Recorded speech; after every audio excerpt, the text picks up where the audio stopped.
Buenas noches ya.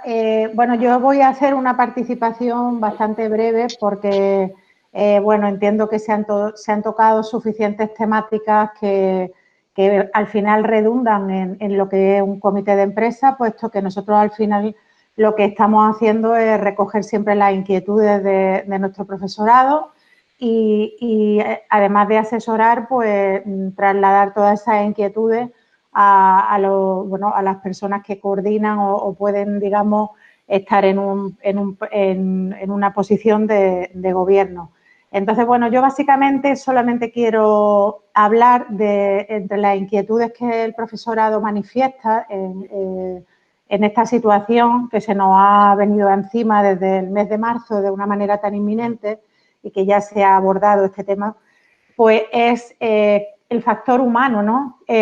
Cómo el factor humano, referido sobre todo al profesorado, aunque bueno, es verdad que también el alumnado tiene mucho que decir también en esta participación que se está generando ahora, sobre todo con los medios telemáticos a los que estamos siendo, pues, de alguna forma abocados porque, bueno, volvemos a estar en una situación de crisis inminente en la que pues, probablemente tendremos que volver otra vez a la enseñanza telemática casi en un 100%, aunque ahora es verdad que se está haciendo un esfuerzo muy grande por parte de todo el profesorado para cumplir con el plan de contingencia máxima presencialidad.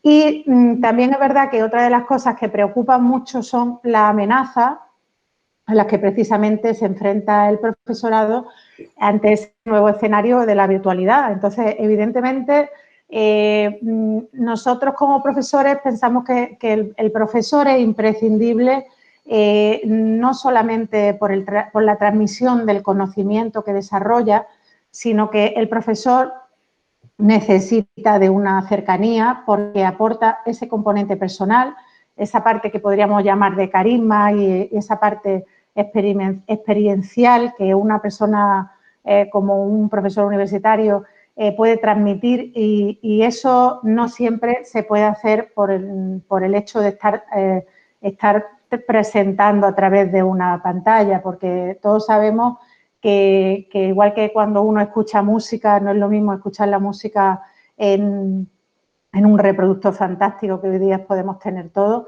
que ir a un concierto en directo. Entonces, igualmente, nosotros pensamos que la inquietud sobre todo es que es cierto que se puede paliar en situaciones de crisis, como estamos ahora mismo llevando esta situación como podemos, pero que en ningún caso puede ser un trampolín para que finalmente sea una opción a considerar de manera estable. Y entonces, bueno, eso preocupa mucho y son muchos los compañeros los que te vienen a preguntar, oye, ¿y si estas cosas las estamos haciendo, no? Y si luego al final vamos a tener esto de una manera estable y se va a dejar de contratar gente. Entonces, bueno, realmente yo creo que eso puede ser César el que lo pueda manejar mejor, pero fundamentalmente nosotros defendemos como comité de empresa que evidentemente el profesor necesita de esa presencialidad porque nosotros necesitamos de ese factor de comunicación y desarrollo personal más allá de lo que el mero conocimiento, porque además también transmitimos otro tipo de valores que están asociados al conocimiento, puesto que nosotros como seres humanos somos personas que necesitamos ese desarrollo cognitivo a través del contacto. Nosotros tenemos un cerebro social y no podemos convertirnos en seres de inteligencia artificial y evidentemente, pues bueno, pensamos que debe de ser muy importante el que esto simplemente sea una herramienta de crisis y que evidentemente, pues bueno, es interesante y por supuesto muy valorable que podamos seguir adelante, pero que por supuesto en ningún caso vayamos a este tipo de enseñanza, ¿no? A la enseñanza telemática. Y luego, bueno, con respecto a las amenazas que más piensa el profesorado que se enfrenta, pues también leemos muchas cosas, los profesores de universidad somos personas curiosas continuamente con las inquietudes de todo lo que vamos leyendo, pues también te preguntan que se oyen campanas donde se va a empezar a desestructurar un poco el modelo que tenemos, ¿no? Y se va a intentar trabajar más en competencias propias, más que en las competencias propias de una titulación, a exigencias de destreza, habilidades que no valoren tanto un título. Y bueno, nosotros realmente pensamos que bueno, no podemos ser pasto de las nuevas tecnologías, que las nuevas tecnologías son las que nos permiten desarrollarnos, pero evidentemente tenemos que luchar por un modelo de universidad de la que estemos orgullosas y no una sociedad que pueda pensarse simplemente como una universidad al servicio de la sociedad, que por supuesto que debemos de estar al servicio, pero no de una manera tiránica, ¿no? Y entonces, bueno, nosotros tranquilizamos mucho al personal que nos viene a preguntarnos, porque evidentemente nosotros estamos en esa lucha, ¿no? En la lucha en la que el profesorado, bueno, siga siendo un profesional tal como está concebido hoy día, bueno, que pueda ser un estándar de la sociedad con un conocimiento, bueno, quizá defendiendo un poco también lo que se ha hablado en la ponencia anterior, en que la docencia tenga un peso importantísimo, puesto que los profesores, yo pienso que todos estamos en formación con intención, ¿no? En cosas novedosas, ¿no? En cómo transmitir a nuestros alumnos más allá de una clase magistral, cómo incluso hacemos ciertos filtros con el coaching para luego tener también determinadas habilidades y, bueno, más o menos estas son las inquietudes que ahora mismo tenemos en un plano más general con nuestros compañeros. Bueno, yo es que mi intervención os dije que iba a ser un poco corta para que podamos hablar todos. Bueno. ¿Tomo la palabra, Osvaldo? Sí, por favor. Te la iba a dar, pero me parece muy bien que hayas tenido tú la iniciativa. Gracias, Alina. Gracias. No, era para continuar con lo que ha dicho María José, que es verdad que todos los puntos que ella ha tratado eran algunos de los que yo tenía también preparados para hablar aquí, que son temas que nosotros tratamos en las reuniones del comité y que después, como ella ha dicho bien, César lo tratará más con amplitud. Y yo quería centrarme, pues, eso, en lo que es la docencia, pero ya dentro del campus de Melilla y cuáles son los retos que tenemos y las dificultades con las que nos encontramos, porque, bueno, como todos sabéis, pues nuestras dificultades son tanto en la docencia, pero también en el ámbito de la investigación. Es verdad, como ya he dicho, que ahora tenemos nuestras dificultades con esa docencia telemática, y cuál es la adaptación que hemos ido haciendo sobre la marcha, que también, pues eso, no solo esa docencia telemática, sino también la carrera investigadora, y dentro de esa carrera investigadora, pues las mejoras que podían tener esas condiciones laborales, tanto los profesores ayudantes como los asociados, como los contratados doctores. Como ha dicho Osvaldo, pues eso, la gran mayoría del profesorado contratado dentro de este campus es profesor contratado, no es funcionario. Y ellos vienen pues a demandarnos pues todas las necesidades que tienen para una mayor estabilidad laboral. Pues nosotros tratamos temas, pues, por ejemplo, las condiciones de ese teletrabajo, también el problema que hay con la conciliación familiar y ahora, evidentemente, pues con las necesidades de infraestructuras que hay en el campus, que son evidentes, esas necesidades de infraestructura, tanto en la aula, como veis ahora con la docencia telemática, necesidad de las cámaras, micrófonos, que sí es verdad que hay, pero los sistemas de ventilación de las aulas también consideramos que sería necesario mejorar esos sistemas de ventilación ante la situación actual. todo eso mejora esas necesidades de docencia. La formación del profesorado. Es verdad que al estar aquí en Melilla y no estar en Granada no tenemos acceso a cursos de formación. Gracias a esta formación online tenéis acceso, por ejemplo, a este tipo de cursos, pero hay diversidad de cursos en Granada que se ofertan solo para Granada y aquí en Melilla no tenemos acceso a ellos. Y la formación en las nuevas tecnologías, igual para el profesorado y más ahora con este tipo de enseñanza online.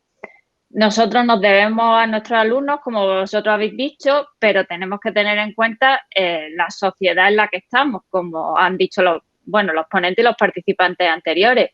Y estamos en una ciudad con una diversidad cultural muy grande, con una frontera que tenemos ahí al lado y tenemos alumnos con deficiencias, pues eso, en el lenguaje. Tenemos alumnos que vienen y que no dominan el idioma castellano. Entonces, esa docencia tenemos que ir solventando los problemas para ir adaptándonos a ese tipo de docencia con esos alumnos que nos vienen del otro lado de la frontera.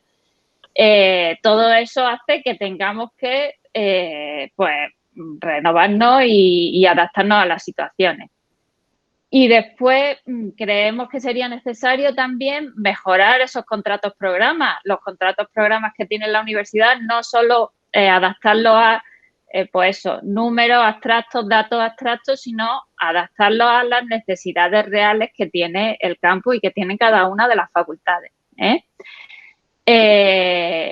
Dentro de las necesidades de investigación del profesorado, pues favorecer el trabajo cooperativo con otros grupos de investigación, con otros proyectos de investigación que hay dentro de la UGR, y que es verdad que el profesorado de Melilla, al estar aquí, no tiene tanta facilidad para acceder a esos grupos de investigación o a esos proyectos de investigación y tener un mayor desarrollo investigador para, pues eso, relanzar su carrera investigadora.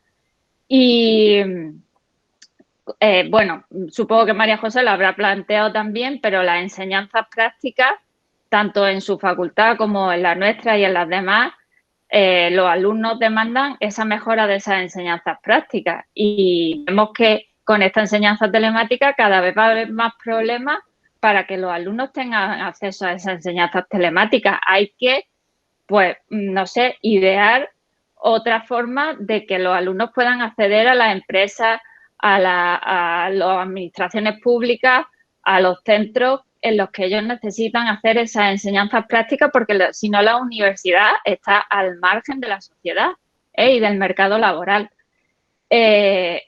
Aparte de esas enseñanzas prácticas, la innovación, nos exigen a todos los profesores, pues, esos proyectos de innovación docente, desarrollar la innovación docente, darnos herramientas para esa innovación docente. Nosotros proponemos pues esos proyectos de innovación docente, pero ahora con esta enseñanza telemática necesitamos esas herramientas también. Y esos proyectos de innovación docente pues requieren más ayuda por parte de las administraciones o de nuestra universidad o de a quien le corresponda. Y pues eso, porque nuestras clases no solo son clases magistrales, son clases en las que se necesita tanto la práctica como la innovación. Entonces, bueno, yo traía esa idea. Es verdad que hay otros temas que César supongo que domina más. Ya sabéis que hay una reforma planteada de la ley de universidades que nos va a afectar a todos. Yo creo que él va a tratar ese tema. Y después, esta enseñanza online nos va a suponer un hándicap con respecto a las universidades privadas, que muchas de ellas ya sabéis que vienen desarrollando este tipo de enseñanza desde hace mucho tiempo y nos quitan alumnos. Pues como dice María José, es verdad que nuestra enseñanza presencial prima sobre ese tipo de enseñanza online y mejora la calidad de la enseñanza universitaria. Bueno, pues para acabar, solo quería decir unas palabras del profesor Francisco Michavila, que decía que en la universidad, pues, sus profesores son profesionales de la docencia y de la investigación y que están comprometidos con su tiempo y con la sociedad en la que viven y en la que trabajan. Y yo pienso que nosotros somos parte de ella. Y le cedo la palabra a César. El eje central o fundamental de esta charla es la situación y mejora de la docencia en el campus de Melilla. Desde nuestra perspectiva, recordad que nosotros pues, tenemos como misión el trabajo sobre la realidad del profesorado universitario, ¿vale? Y, como bien lo comentó hace un momento Celina, nos enfrentamos a cambios coyunturales en nuestra situación laboral. Y la más importante es que hay un tercer borrador que fue entregado ahora en septiembre a las grandes centrales sindicales, a la CRUE y a las comunidades autónomas, en donde definitivamente quedan muy claras las intenciones del Estado español para nuestras condiciones laborales, ¿vale? Se fundamenta en 5 pilares. Primero, acentuar la capacidad de la universidad de contribuir a la economía del conocimiento. Eso suena a euros y efectivamente esa es la gran intención. El segundo pilar es garantizar una carrera académica progresiva y predecible, tanto funcional como laboral. Ya entraré un poquillo más en detalle sobre eso. Y tercero, eliminar la precariedad de la existencia de algún profesorado PDI mediante el despliegue de determinadas figuras contractuales. También lo veremos un poquillo en la siguiente transparencia. Otro pilar de esta propuesta, de este borrador, que será ley, porque estoy seguro que entrará a las Cortes Generales, si no es en diciembre, seguro va en enero a debatirse en las Cortes Generales, porque esto es una ley de reforma universitaria, una ley orgánica, perdón, es reafirmar la calidad del sistema universitario a través de la ANECA y las diferentes agencias de evaluación autonómica. Y por último, se plantea muy en serio la movilidad, ¿no?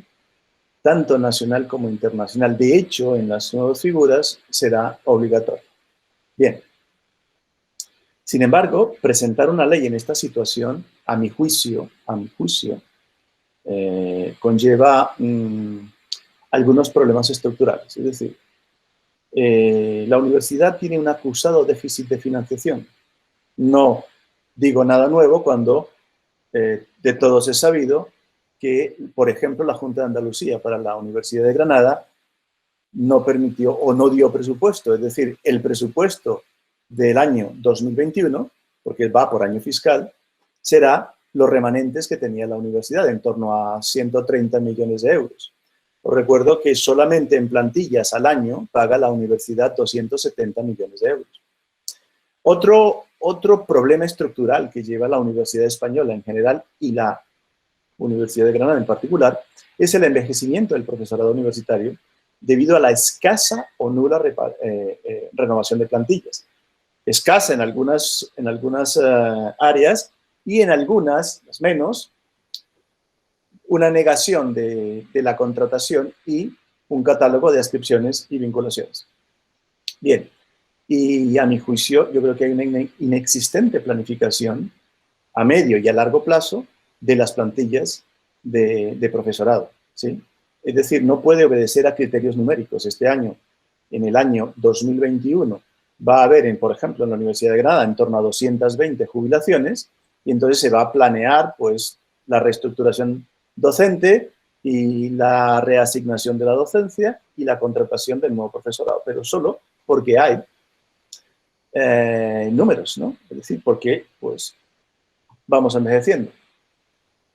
Por otra parte, en este nuevo texto, que para quien lo necesite lo doy a disposición, el último borrador, que es el que realmente es el que se está negociando, plantea 2 vías de acceso prevista, una la funcionarial y la otra la contractual, es decir, la laboral. Sabemos que, o se plantea, que habrá profesor titular contratado y catedrático contratado. ¿Por qué se plantea eso? Es decir, ¿por qué la laboralización de estas 2 figuras, que en realidad son de funcionarios? Continuará la funcionalización, pero se establecen estas 2 figuras. Recordad, y todos sabemos en la universidad, que el PAS se le ha promocionado o se le ha promovido para que se funcionarice. Mientras se intenta funcionarizar al PAS, se crean figuras laborales para el profesorado en los apartados en los contratos de titular y catedrático? Esta es una pregunta que no tiene fácil respuesta, ¿no?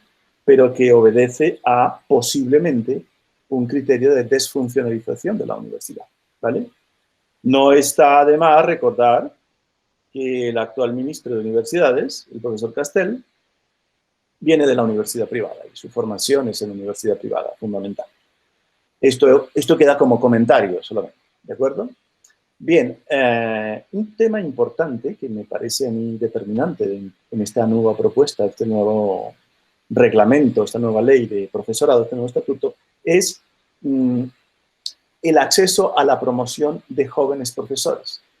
Por lo tanto, se crea la figura del profesor doctor, ¿vale? Este profesor doctor, pues no es asimilable a lo que hoy es el contratado doctor, ¿vale?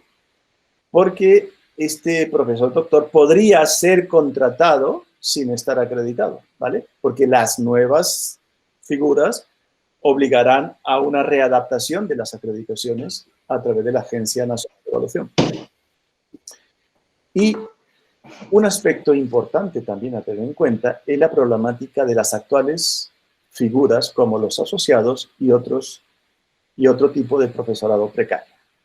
Me refiero a todo el profesorado que imparte docencia a tiempo parcial, desde las 2 a las 6 horas. Recordemos que 2 horas equivale a 6 créditos de una asignatura y 6 horas equivale a 18 créditos. Una buena parte del profesorado asociado está contratado a 18 créditos.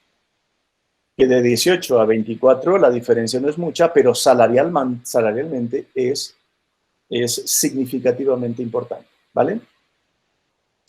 Dice textualmente el texto de la ley que es necesario hacer frente a la ausencia de perspectivas profesionales y de estabilización de este profesorado, me refiero al profesorado precario, debido a las limitaciones de una carrera docente que lleva a puestos estables y en su caso permanente tanto en la modalidad funcionarial como laboral.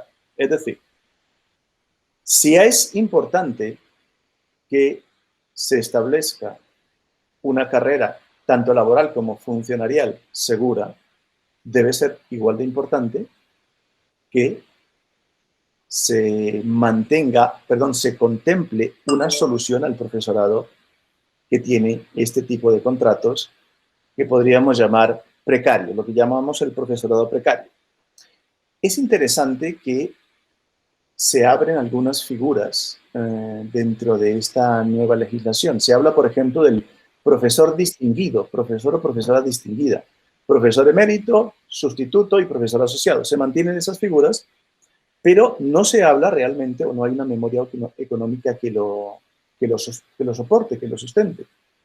A todas estas, si ahí está o se presenta un proceso de acreditación nueva, nos vemos ante la situación de que, si bien se plantea una transitoria de que los actuales acreditados, por ejemplo, ayudante doctor, homologarán sus acreditaciones a las nuevas, este proceso todavía no sabemos cómo se podría hacer.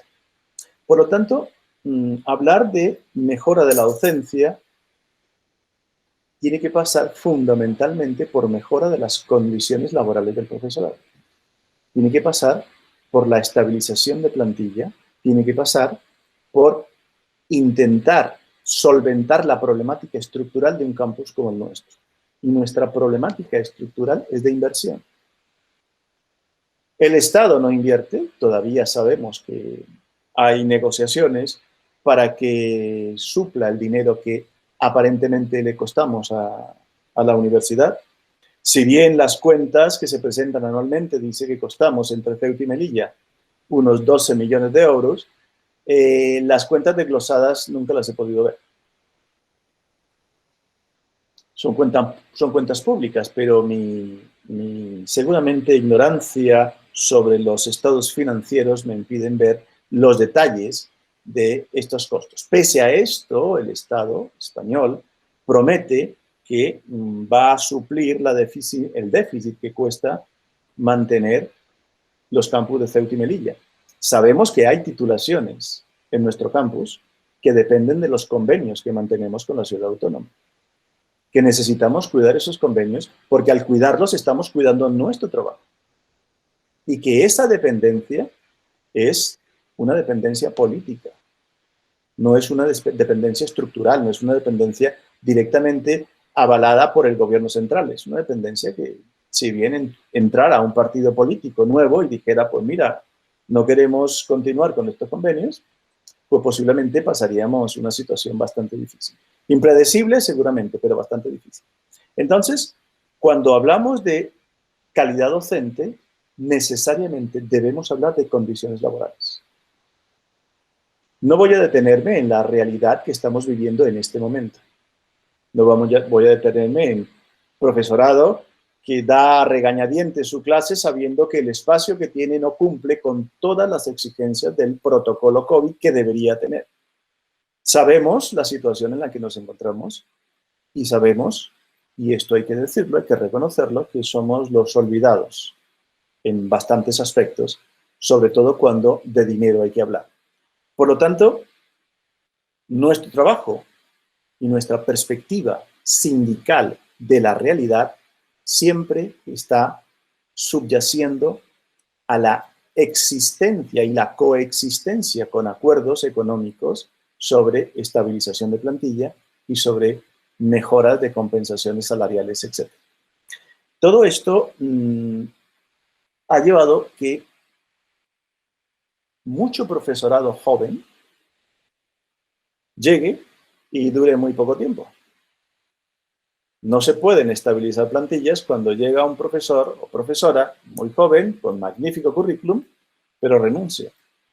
Y sabéis que tengo mucha experiencia, todos los que me conocéis, en las comisiones de contratación. Usualmente no es el primero o la primera persona que aparece contratada o que aparece en la propuesta de contratación la que acepta.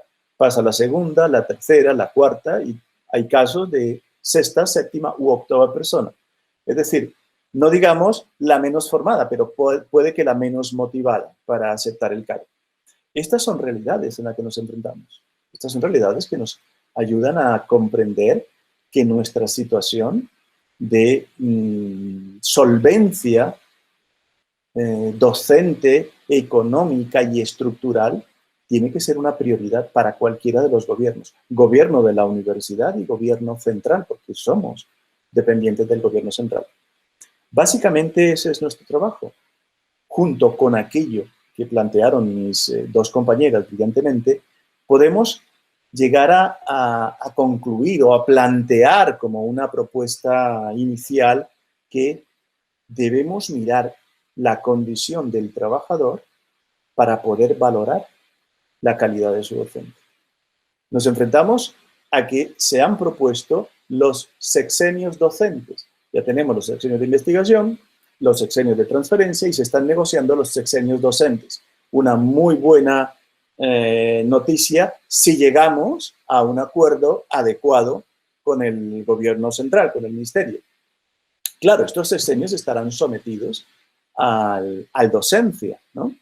Y este plan docencia, pues, tiene más contras que pro y será un proceso que tardará al menos un año de negociación para que se implante.